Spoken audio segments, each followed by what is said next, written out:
Assalamualaikum warahmatullahi wabarakatuh. Selamat siang teman-teman. Pada kesempatan kali ini kami akan membahas tanggung jawab Dewan Komisaris, Dewan Direksi, dan Komisaris Independen. Perkenalkan, nama saya Intan Permatasari dan teman saya Miska Kalbia Nugraha Iksani. Nah, yang pertama, tanggung jawab Dewan Komisaris. Nah, seperti yang kita ketahui, teman-teman, di dalam suatu perseroan terbatas itu terdapat organ-organ di dalamnya yang memegang wewenang dan tanggung jawab masing-masing. Nah, organ tersebut apa aja sih? Nah, yang pertama itu ada RUPS, kedua direksi, dan ketiga Dewan Komisaris. Nah, pasal 1 angka 4, angka 5, dan angka 6 Undang-Undang Nomor 40 Tahun 2007 tentang perseroan terbatas mengatur definisi yang dimaksudkan dengan ketiga organ tersebut. Namun, RUPS memegang segala wewenang yang tidak diserahkan kepada direksi dan Dewan Komisaris. Nah, selanjutnya saya akan membahas apa itu direksi dan komisaris. Yang pertama, direksi adalah organ perseroan yang bertanggung jawab penuh atas pengurusan perseroan untuk kepentingan dan tujuan perseroan, serta mewakili perseroan baik di dalam maupun di luar pengadilan sesuai dengan ketentuan anggaran dasar. Sedangkan komisaris adalah organ perseroan yang bertugas melakukan pengawasan secara umum dan khusus sesuai dengan anggaran dasar serta memberi nasihat kepada direksi. Di sini, Dewan Komisaris melakukan pengawasan terhadap pengelolaan perseroan melalui supervise, pemberian panduan, dan nasihat kepada direksi. Jadi, setiap anggota Dewan Komisaris ini bertindak mandiri dalam memenuhi tugas dan tanggung jawabnya kepada perseroan. Namun, Dewan Komisaris itu tidak boleh mempunyai hubungan keluarga, keuangan, manajemen, atau kepemilikan saham dengan anggota Dewan Komisaris lainnya atau dengan anggota direksi. Nah, Dewan Komisaris ini bertanggung jawab kepada pemegang saham. Selanjutnya, saya akan membahas struktur dan keanggotaan. Nah, Dewan Komisaris ini mempunyai dua komisaris independen, yaitu Presiden Komisaris dari keseluruhan 5 komisaris yang persyaratannya setidaknya 30% anggotanya harus independen. Sebagaimana disebutkan oleh Surat Edaran Ketua Bapepam No. SE3 PM 2000 tertanggal 5 Mei 2000 dan Peraturan BI No. IA tertanggal 19 Juli 2004.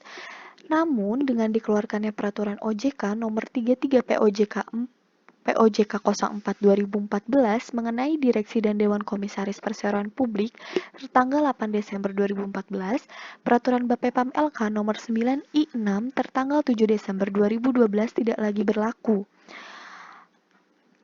Oleh karena itu, pengangkatan susunan tugas tanggung jawab dan proses Dewan Komisaris sudah mematuhi peraturan baru yang berlaku. Berdasarkan Anggaran Dasar Perseroan Pasal 16 Ayat 7, anggota Dewan Komisaris diangkat dan diberhentikan oleh RUPS efektif sejak tanggal ditetapkan dalam RUPS yang mengangkat mereka sampai pada penutupan RUPS dan dapat diangkat kembali untuk periode berikutnya tanpa mengurangi hak RUPS untuk memberhentikan sewaktu-waktu. Selanjutnya, tugas dan tanggung jawab. Yang pertama, Anggaran Dasar Perseroan dan UU No 40 2007 tentang perseroan terbatas. Dewan Komisaris mengawasi dan memberikan panduan kepada direksi secara kolektif bertanggung jawab untuk setiap penyimpangan yang dilakukan direksi dalam melaksanakan tugasnya. Nah, dalam kapasitas ini, komisaris itu tugasnya memantau dan mendukung implementasi tata kelola perseroan yang baik dan pemenuhan kewajiban dan komitmen tanggung jawab sosial perseroan. Nah, selanjutnya di sini tanggung jawab direksi akan membahas terkait 3 hal. Yang pertama, pengangkatan direksi, yang kedua, tugas direksi, dan yang ketiga, pertanggungjawaban pribadi direksi. Nah, di sini yang pertama ada pengangkatan direksi, yaitu pertama, direksi diangkat oleh RUPS, yang kedua, direksi perseroan terdiri atas 1 orang anggota direksi atau lebih, dan yang ketiga yang dapat diangkat menjadi anggota direksi adalah orang perseorangan yang cakap melakukan perbuatan hukum dan tidak pernah dinyatakan pailit atau dihukum karena merugikan negara dalam waktu 5 tahun sebelum pengangkatan tersebut. Nah, yang kedua ada tugas direksi. Nah, di sini tugas direksi yang pertama, direksi wajib dengan itikat baik dan penuh tanggung jawab menjalankan tugas pengurusan perseroan dengan tetap memperhatikan keseimbangan kepentingan seluruh pihak yang berkepentingan dengan aktivitas perseroan. Yang kedua, direksi direksi itu wajib tunduk pada ketentuan peraturan perundang-undangan yang berlaku, anggaran dasar dan keputusan RUPS, dan memastikan seluruh aktivitas perseroan telah sesuai dengan ketentuan peraturan perundang-undangan yang berlaku, anggaran dasar, keputusan RUPS, serta peraturan yang ditetapkan oleh perseroan. Kemudian direksi dalam memimpin dan mengurus perseroan semata-mata itu hanya untuk kepentingan dan tujuan perseroan dan senantiasa berusaha meningkatkan efisiensi dan efektivitas perseroan. Yang keempat, direksi senantiasa memelihara dan mengurus kekayaan perseroan secara amanah dan transparan. Untuk itu, direksi mengembangkan sistem pengendalian internal dan sistem manajemen risiko secara terstruktur dan komprehensif. Yang terakhir, direksi akan menghindari kondisi di mana tugas dan kepentingannya perseroan berbenturan dengan kepentingan pribadi. Nah, terkait dengan kepentingan pribadi, di sini membahas pertanggungjawaban pribadi direksi. Nah, setiap anggota direksi ini bertanggung jawab penuh secara pribadi atas kerugian perseroan apabila yang bersangkutan bersalah atau lalai dalam menjalankan tugasnya. Namun, anggota direksi tidak dapat dipertanggungjawabkan atas kerugian apabila dapat membuktikan 3 hal tersebut. Nah, yang pertama, kerugian tersebut bukan karena kesalahan atau kelalaiannya. Yang kedua, telah melakukan pengurusan dengan itikat baik dan kehati-hatian untuk kepentingan dan sesuai dengan maksud dan tujuan perseroan. Dan yang terakhir, tidak mempunyai benturan kepentingan baik langsung maupun tidak langsung atas tindakan pengurusan yang mengakibatkan kerugian dan telah mengambil tindakan untuk mencegah timbul atau berlanjutnya kerugian tersebut. Sekian dari saya dan selanjutnya akan dilanjutkan oleh teman saya, Miska. Terima kasih. Baik, di sini saya akan menjelaskan tentang tanggung jawab komisaris independen. Sebelumnya harus diketahui dulu komisaris independen itu apa. Jadi komisaris independen adalah salah satu bagian dari Dewan Komisaris yang dipilih melalui rapat umum pemegang saham yang diambil dari pihak yang tidak terafiliasi oleh perusahaan sedikitpun. Jadi tidak terikat apapun baik darah maupun hal-hal lain dari perusahaan. Makanya dia disebut sebagai komisaris independen. Nah, komisaris independen ini memiliki tanggung jawab pokok untuk mendorong diterapkannya prinsip tata kelola perusahaan yang baik, atau lazimnya disebut good corporate governance di dalam perusahaan melalui pemberdayaan Dewan Komisaris, agar dapat melakukan tugas pengawasan dan pemberian nasihat kepada direksi secara efektif dan lebih memberikan nilai tambah bagi perusahaan.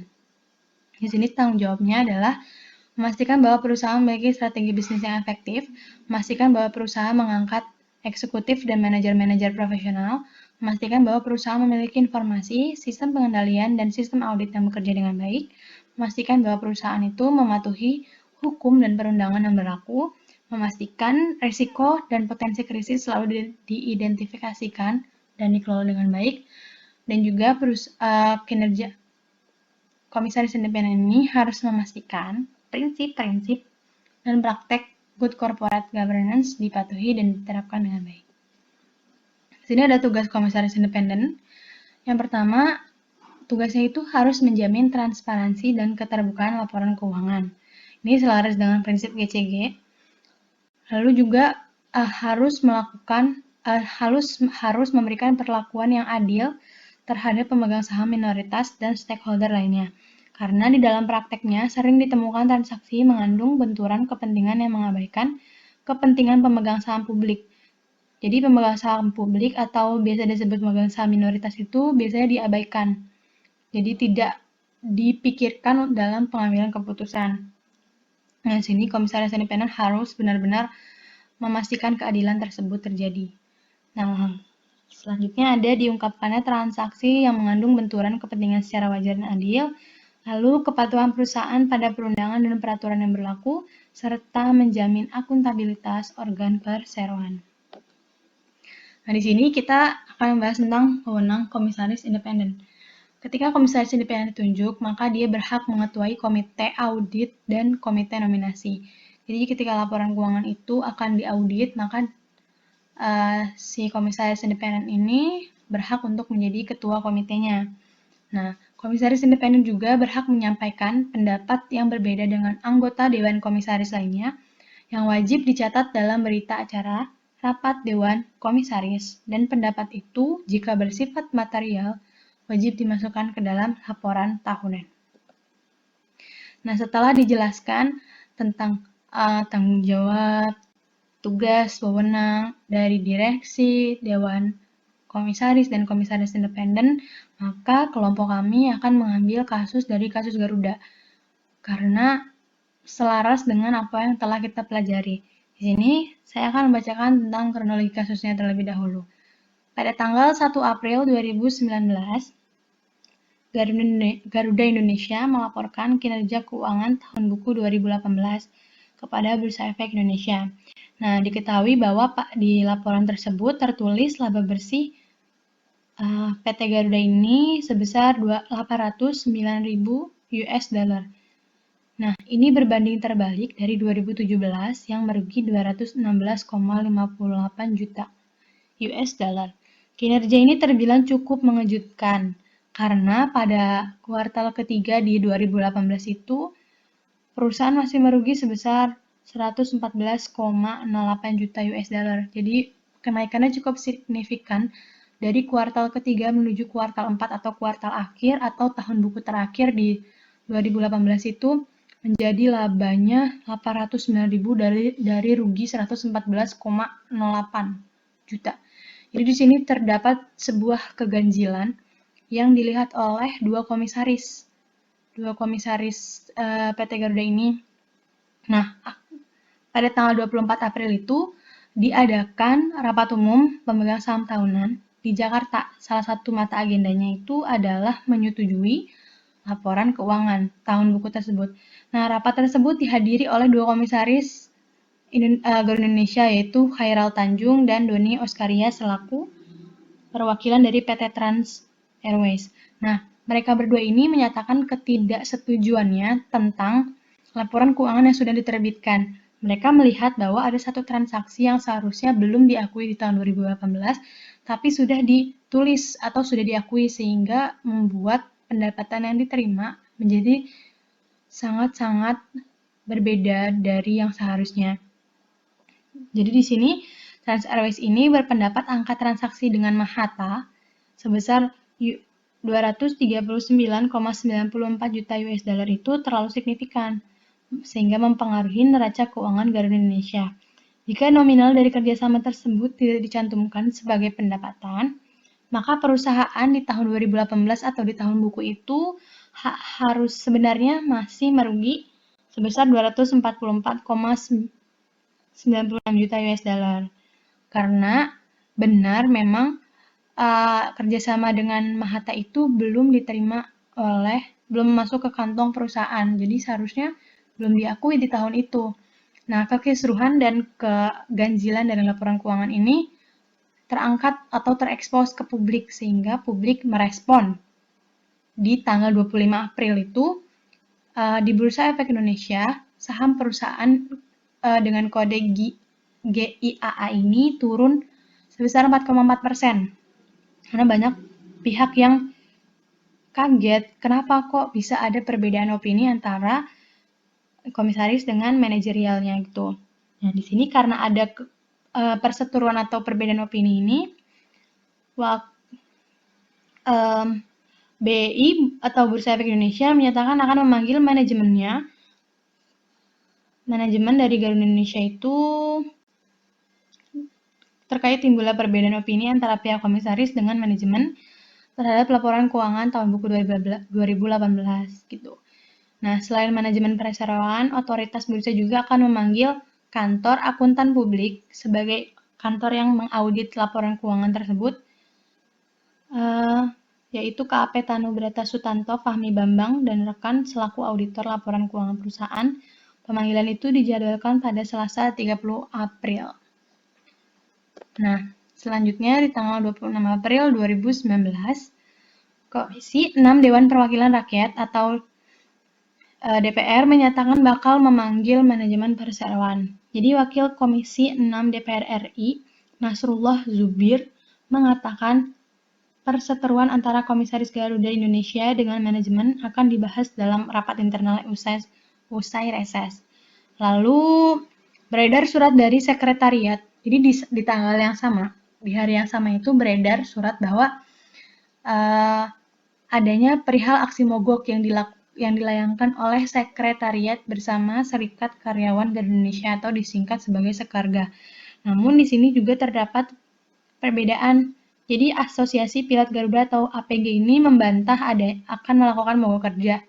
Jadi masih simpang siur. Di tanggal 30 April, BEI telah bertemu dengan manajemen Garuda Indonesia dan kantor angkutan publik, Tandubrata Sutanto Fami Bambang, dan rekan selaku auditor laporan keuangan perusahaan. Nah, pertemuan kedua belah pihak itu berlangsung secara tertutup.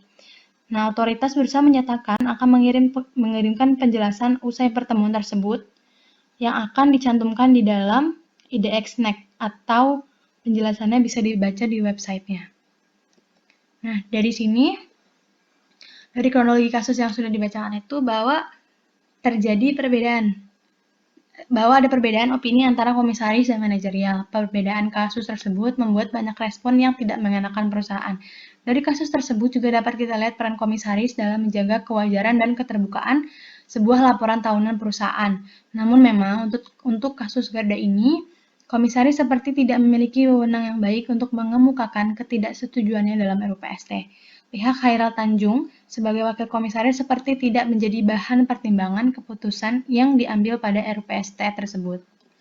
Nah, setelah diselidiki memang benar adanya ketidakwajaran dari laporan keuangan tersebut, maka OJK menjatuhkan 3 sanksi sekaligus. 3 sanksi tersebut diberikan kepada 3 pihak yang berbeda. Yang pertama, denda sebesar 100 juta kepada Garuda Indonesia atas pelanggaran peraturan OJK nomor 29 tentang laporan tahunan emiten dan perusahaan publik. Yang kedua, denda masing-masing sebesar 100 juta rupiah kepada seluruh anggota Direksi Garuda Indonesia atas pelanggaran peraturan Bapepam nomor 8 tentang tanggung jawab direksi atas laporan keuangan. Yang ketiga, denda sebesar 100 juta serta secara tanggung renteng kepada seluruh anggota direksi dan Dewan Komisaris Garuda Indonesia yang menandatangani laporan tahunan Garuda Indonesia periode tahun 2018 atas pelanggaran peraturan OJK nomor 29 tentang laporan tahunan emiten atau perusahaan publik.